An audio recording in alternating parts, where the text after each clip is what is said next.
56% of people who go the extra mile in the organizations, have an emotional attachment to the job. It's not about the manager, it's not about the team, it's not about the company, it's 56% of emotions. That's a lot of emotions, right? So that's where I always go, there's a lot of pressure on the managers, and yes, leaders have a responsibility, they are in this role for a reason. But at the same time, what is the individual's responsibility, right? To become more self-aware. What is important to me? What do I care about? And the job and the company may not even be able to offer that, so I can't force that out from them.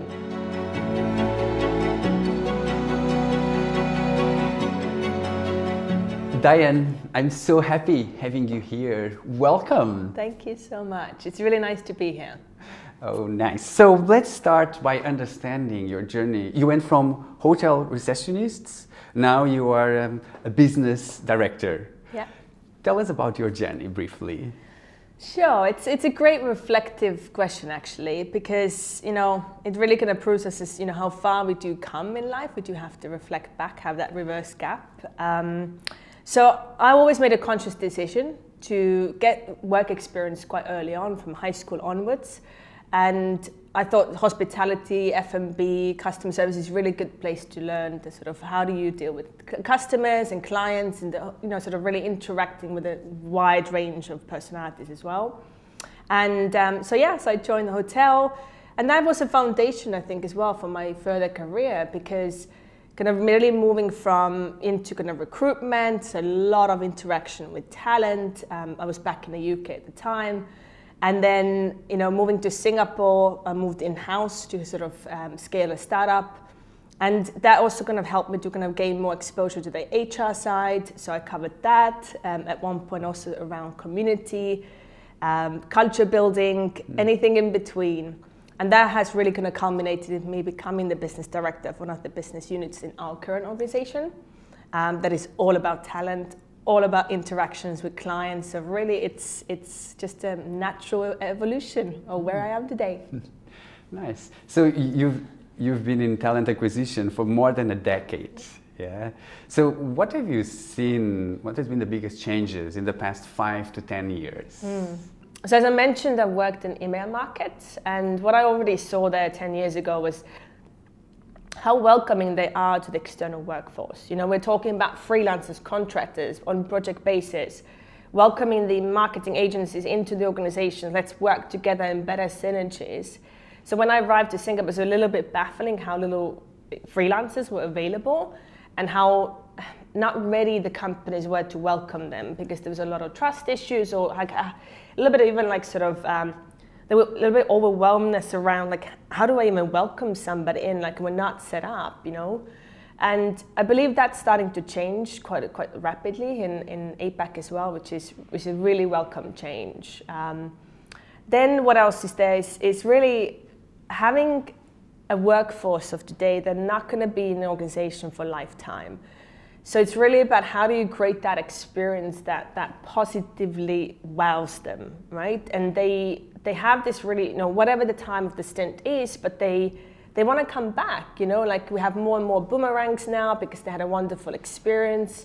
And that's just something that you always, always brings a smile on my face when I hear people going back. It's you did, well done, you did something really well there. And perhaps lastly, it's really the workforce of today is really made up from so many more self-learners than we've ever had before, right? Yes, the university degrees and certifications have their place. They're an important part of the society.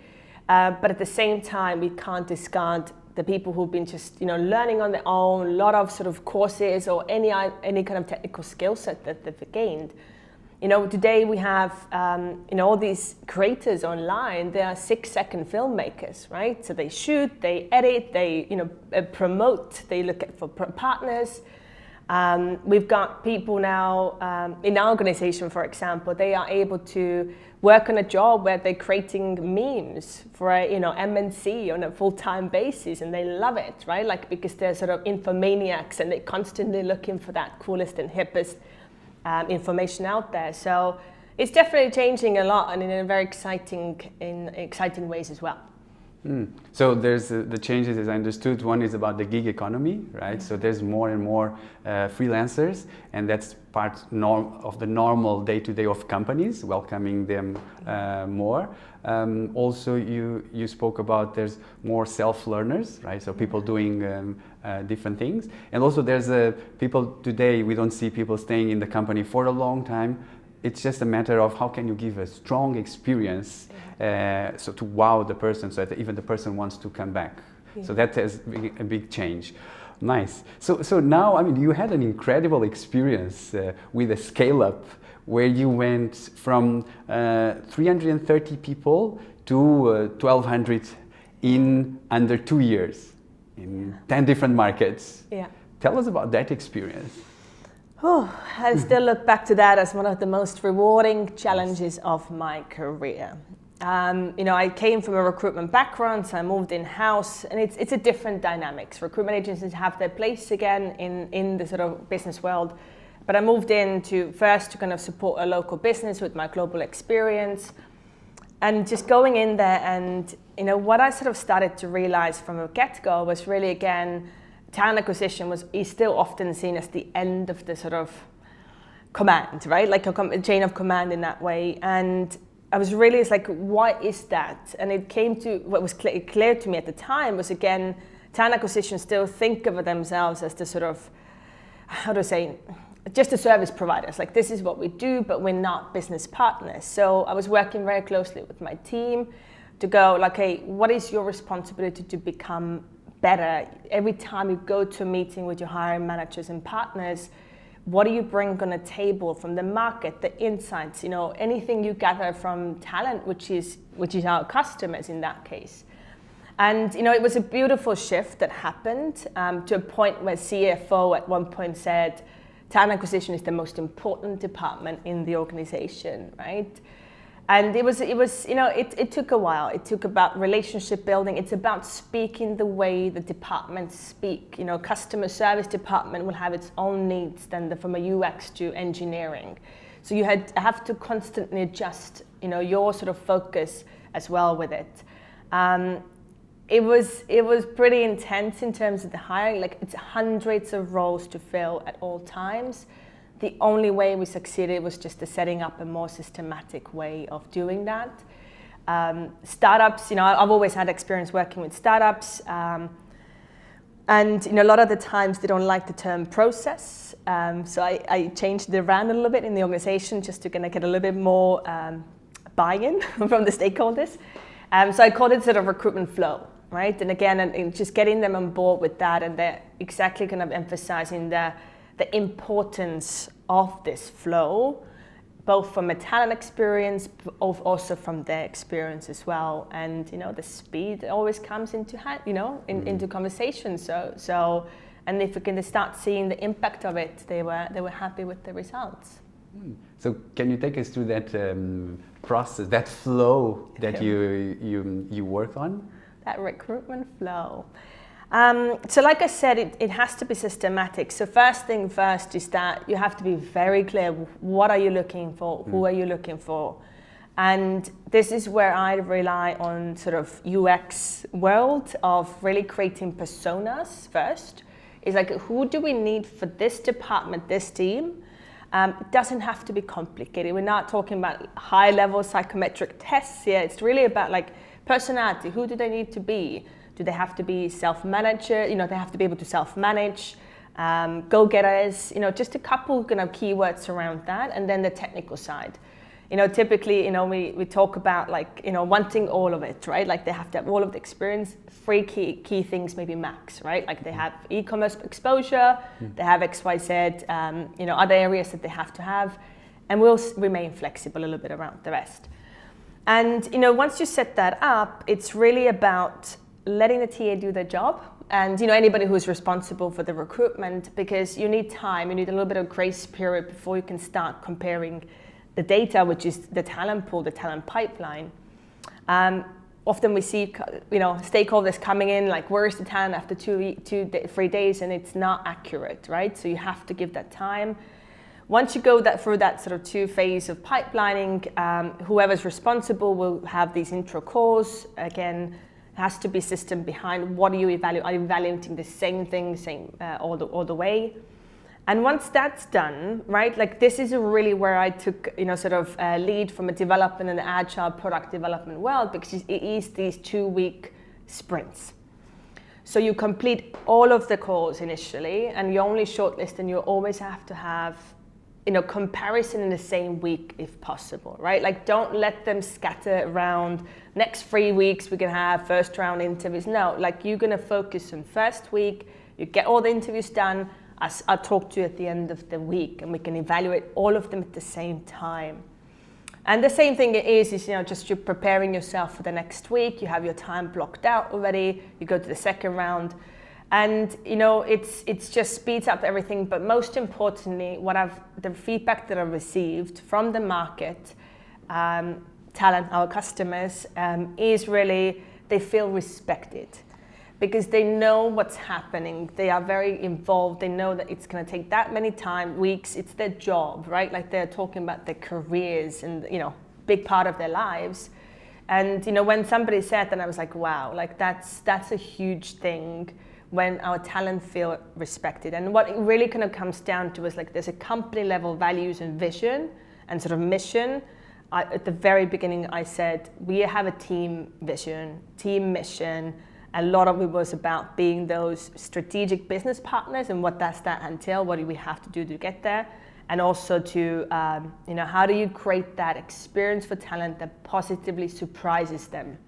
And I think that was a really kind of big key for us, and we saw the results of that as well. Wow, I love that. And so what kind of results have you seen from that recruitment flow? Recruitment flow. So firstly, the big thing here is we can't talk about the result until you don't have the data capture in place.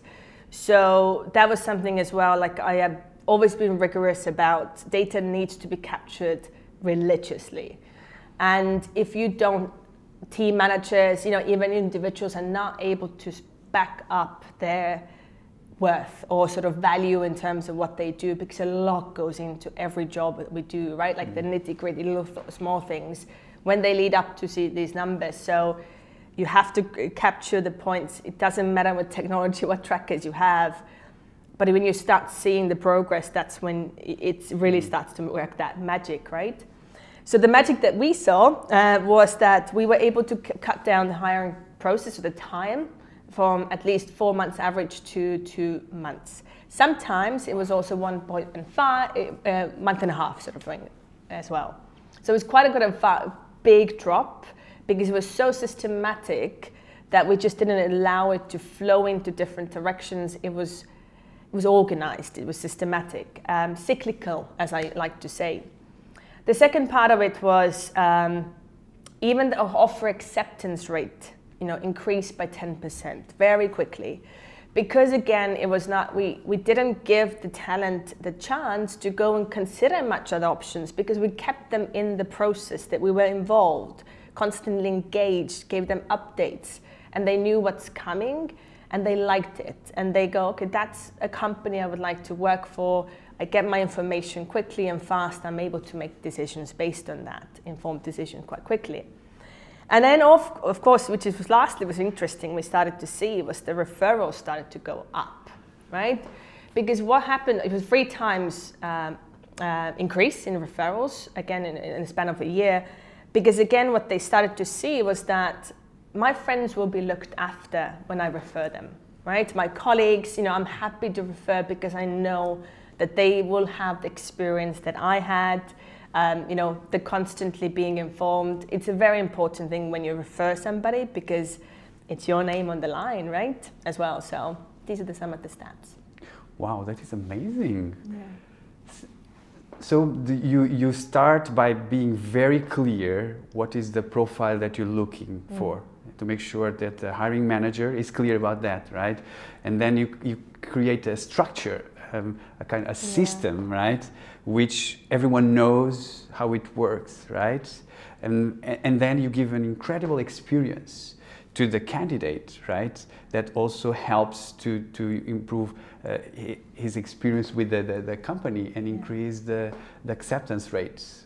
Wow, that is really, really, really good.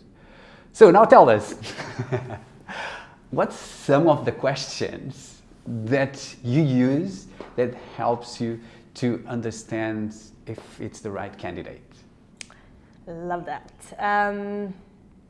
So the first one it's an interesting one. I throw at them quite early on. I never ask them to go for their CV in detail from the sort of historical order.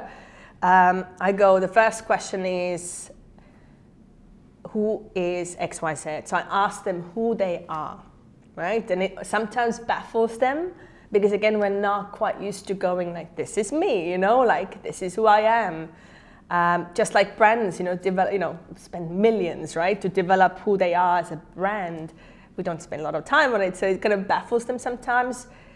But the responses are incredible, right? Like it just kind of makes them think, and I get to know them as a summary, as a culmination of everything that they are. The second one, the question I always ask is, which life event has shaped you as a person? Why I ask this is, again, it helps to understand how self-aware are you, because our experiences are our currency. Right? Like everything that we do in and out of work, it's our passions, our expertise, it's the family affairs, anything that shapes us, our own personal setbacks. These are the ones that shape us. And, if people are able to sort of, draw that conclusion about like, okay, these events have really, like, it was hard at the time, but it shaped me and this is why I'm like today. And we're constantly breaking the cycle of the past, right? Of the habits and the behaviors. And, having them there, answering these questions is just, I get, again, like it's like I know them on a much more personal level. And it makes me feel like, I feel like I'm already with your colleague, in a relationship with you. And phenomenal answers that I've received and brought me closer to another person. It's not even about being talent and a recruiter. It's us in a moment and, sort of sharing the experiences we've had. The third one I always ask is, if you were the CEO of the company, what would you change? This is to evaluate, have you done your company research, basically? And it's not about just taking everything from face value, this is what's going to be, I'm just going to contribute as it is. We'll often, most of the startups, any company would look at people who come in and are able to change things in a positive direction if it makes sense, right, in a certain level. So having these conversations has been wonderful as well.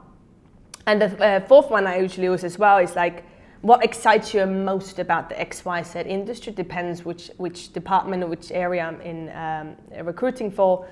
And again, it just gives me an understanding how much have they done just general industry research. Because it's not, nothing happens behind the desk, right? Like you have to be quite sort of glued up to the market, what's happening with competitors or just generally what's next coming up. And if you put in the time and effort for that, your technical skill sets can be lessened because you constantly can learn anyway, right?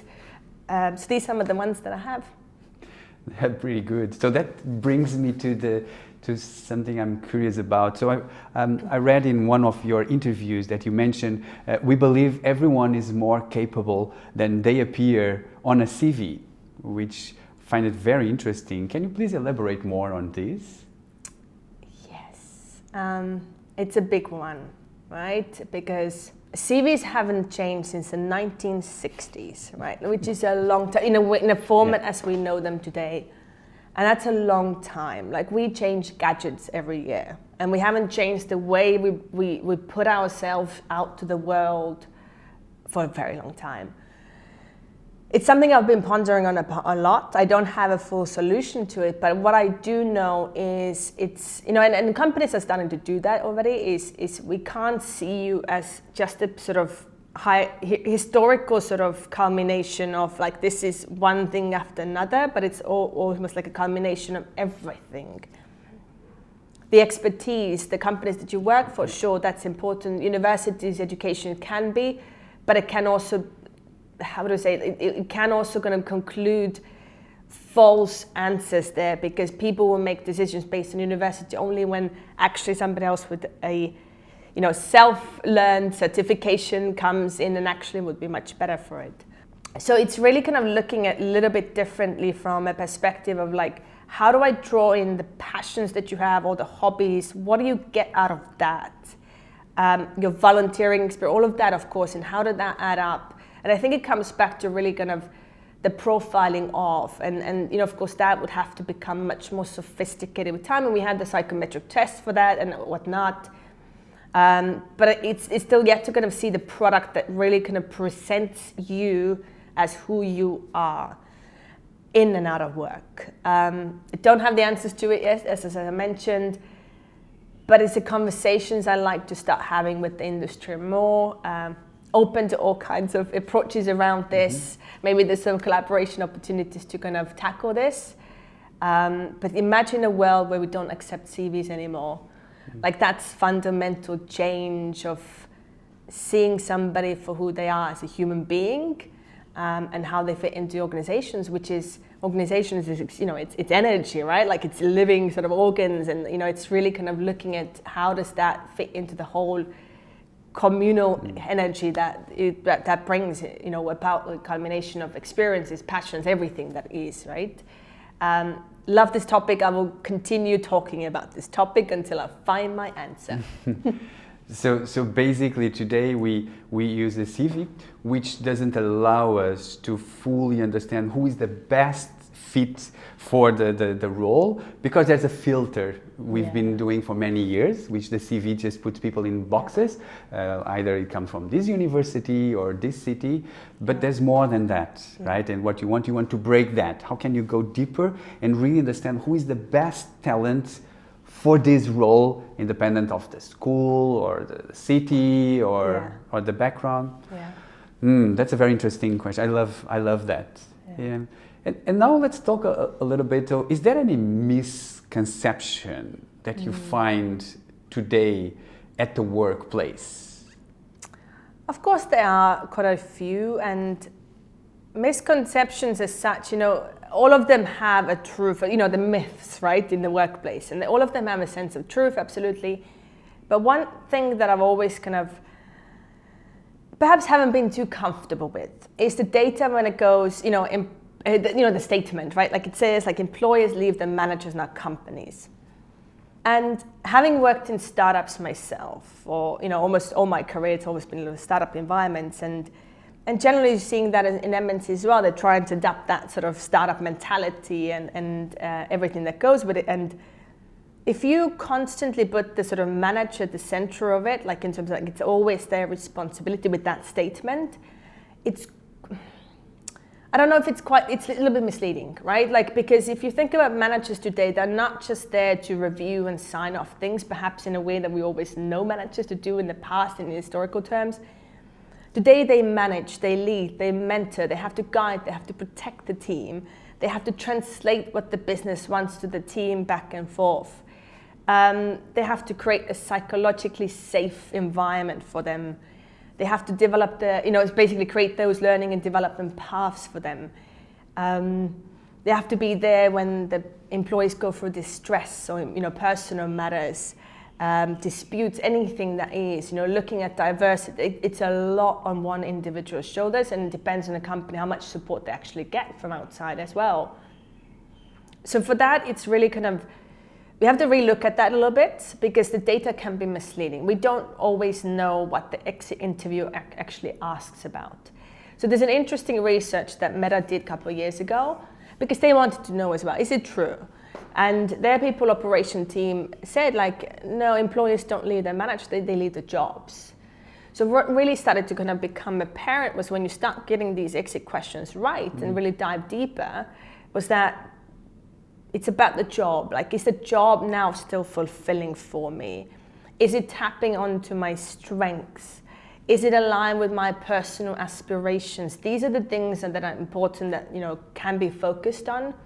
And I think the data that now shows 75% still, you know, leave because of the managers at one point in their career, I think that will go down when we get more clear about where that data comes from. Because at the end of the day, like, there's another research that, you know, I believe it's a leadership council that has done this, and it's about 56% of people who go the extra mile in the organizations, have an emotional attachment to the job.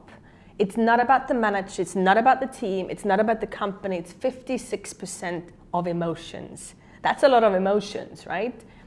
So that's where I always go, there's a lot of pressure on the managers, and yes, leaders have a responsibility, they are in this role for a reason. But at the same time, what is the individual's responsibility, right? To become more self-aware. What is important to me? What do I care about? And the job and the company may not even be able to offer that, so I can't force that out from them. At the same time, it's kind of getting very clear about my skill sets and my what I like and what have we done in our organization, and I like that because it's giving the keys back to the individuals a little bit, right? And the questions we ask is, what do you do best? What do you enjoy doing? What don't you do that well? And what don't you enjoy at all? And if you give that permission to the employees who thinks that they have to struggle through that role in a way it is because it's assigned to them, but if you give them a permission to go I don't think I'm really good at that part of the job. I'm really good at this, but not this part. That's a good opportunity to go, but actually the team member is really good at that. They enjoy it. It comes naturally to them, swap them around. And we've seen a lot of success with that. Because people are now floating into places that this is aligned with what I'm good at. It comes naturally to me, because that's when they talk about, when does a job become your hobby? Because hobby is about it's something that comes naturally to you. So it's something, it's also giving a permission to employees to go, not very good at this. Is it okay we change around something here? If the headcount is not there, to find another person or whatnot. So this is something, I think the industry could talk a little bit differently about. So there's a lot of pressure on the manager, which they have their responsibility and their role. But what you say is that there's also a lot of responsibility on each individual to work on themselves, on their self-awareness, so that they also know this is the place for me, this is what I love, right? And on the other part, there's also the responsibility of the companies to make sure that they give the right guidance and prepare the managers to help the employees. I like that. So now maybe you can give what would be one tip that you have such a great experience. What is one tip that you can give on how to improve the talent acquisition in one organization? Again, companies are so different. Some companies can't invest into TA, right? And they have other people doing and duplicating in their roles. But as much as companies can, if they could, because they're experts in their own right, they're going to escalate the experience for everybody. If you find the right person into talent acquisition, HR talent acquisition, that kind of whoever covers it. I know one company that went to become a very successful people-oriented business. They had a CEO and a founder, and the second hire was not sales, was not anything else than HR. He knew that he wants to make this company a people-focused company. So the HR worked with the person to grow the business, basically. And I thought that was a fundamental shift in how do we think about the investment when it's almost like if we talk that, people are really important, show it. And I think that CEO founder really showed it, that I care about people. I'm going to invest into talent acquisition, HR first, and that's when we start growing the business. I really like that. Everyone says it's their focus on people, but what you say, show me, right? And that's a way to show that you are really serious about people. I think that's a great tip. Okay, we're coming to the end. This went so fast. We were so excited in this really, really interesting topic. So now I would like to ask you, so people ask you a lot of questions. What is one question that people didn't ask you and you would love to answer? It's a good one. I think it comes back to my own interview question that I always ask. It's just interview, it's almost actually my social question as well. So, which life event has shaped you as a person? That's the question. And what was that event? Oh, you asked the question and now I have to be prepared. So it's interesting, right? Like I was quite young when I started to get a little bit fidgety. I was like, I need to, I'm from Estonia and it was quite a small country and I was like, I need to see the world. So I moved away from there 15 years ago. I went to the US, I went to UK, and then I came to Singapore, and that definitely has absolutely had a huge impact on me, who I was back then and who I am today. But in the meantime, it's also like really capturing these times when I've had these heavy setbacks in life. And I would say about sort of seven years ago, I was when I hit a little bit of a rock bottom in life, and that was really it was because I was very misaligned with where I was going, what I was doing. I hadn't put in the conscious time to become clear about what is important to me, what values do I have. So I was in collision with the external world. I mean, that just naturally, that's where you go. So it also meant that I had to do a lot of huge life changes, pretty much drastic ones overnight as well, because sometimes as well I have to look at what am I using externally to kind of still keep me going, but my body, mind just not able to keep up anymore. And that has resulted in me building a community around me, again, of people who believe in the same way of like, sometimes these changes have to be rapid and fast and we have to move forward. But it isn't just a one-time thing. It's about being accountable then to yourself as well, that this change has happened. It's a daily thing for me now. I constantly have to evaluate myself.